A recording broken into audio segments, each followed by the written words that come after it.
multiple linear regression, the natural extension of the simple linear regression that we just talked about.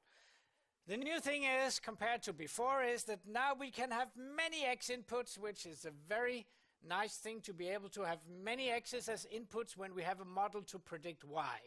This is kind of the idea of any kind of machine learning techniques that drives self-driving cars or whatever out there, that we can have multiple inputs in some prediction model that then can predict the y for us. That's a basic kind of setting of all this game of machine learning or any kind of learning from data. That is nice. Now you see the basic version of it, the multiple linear regression. Then there are all sorts of nonlinear extensions of that. Deep learning is in a way just a nonlinear version of a multiple linear regression with a bit of extra challenges on the size of data and the number of x inputs that makes you, forces you to think about the dimension reduction techniques and the curse of dimensionality. And with really huge data sources, also, of course, computer power, mathematical optimization, and storage availability. So many extra things compared to what you meet in this little course.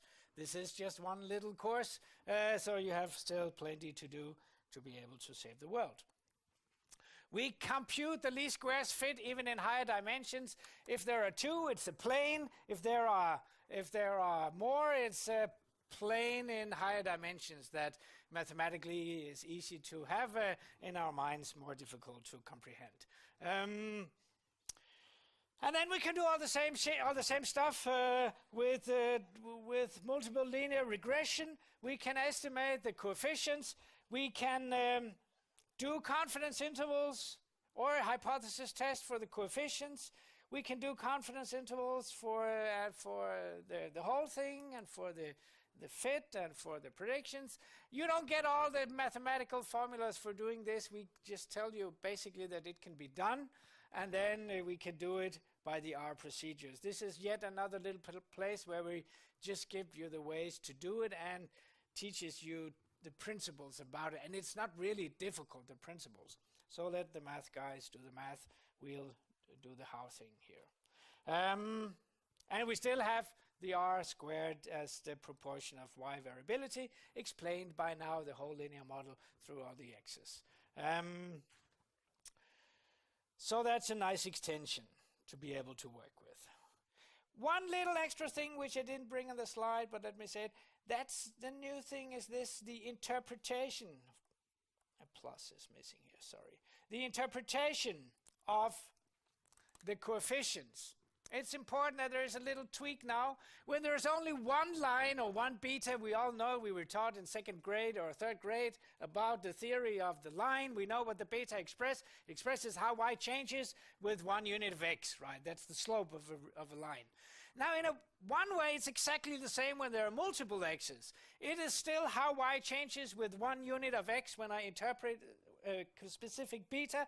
However, with the extra thing that the beta has the kind of unique interpretation in the sense that it is the expected change of y with 1 unit change of x, assuming that all the other x's are kept at a fixed value, are kept the same. Everything else being the same, Alt and Lie, all other equal, whatever, having corrected for everything else. There are many ways to say that, having cleaned out the background variables or the demographics, if it's social science type studies, these words are being used. Pretty nice and also challenging in large data situations, but that's another story. We didn't finish the game yet.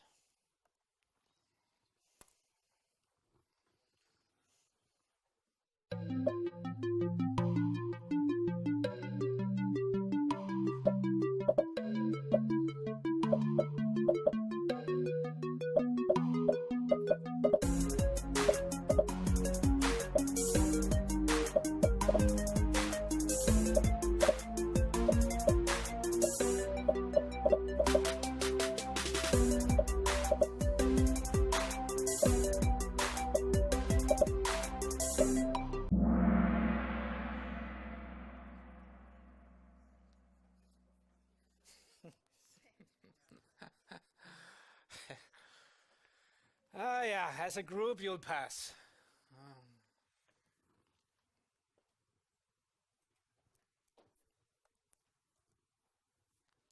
I'm talking about relation between the y. I know I'm pushing you. You have 30 seconds. Don't worry, at the exam you have 8 minutes for each of those questions.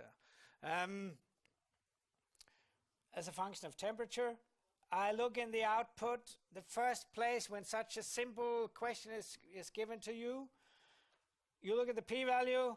The p-value, relevant one, is not the intercept. Forget about the intercept. We rarely care about p-values for intercepts. We care about p-values for slopes, or betas, beta 1s and beta 2s. 0.02 is 0.20.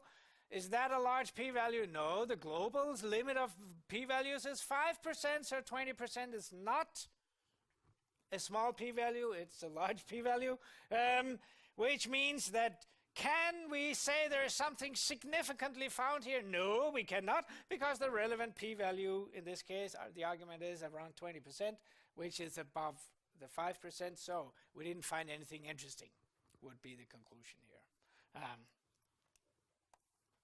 Good, Mikkel.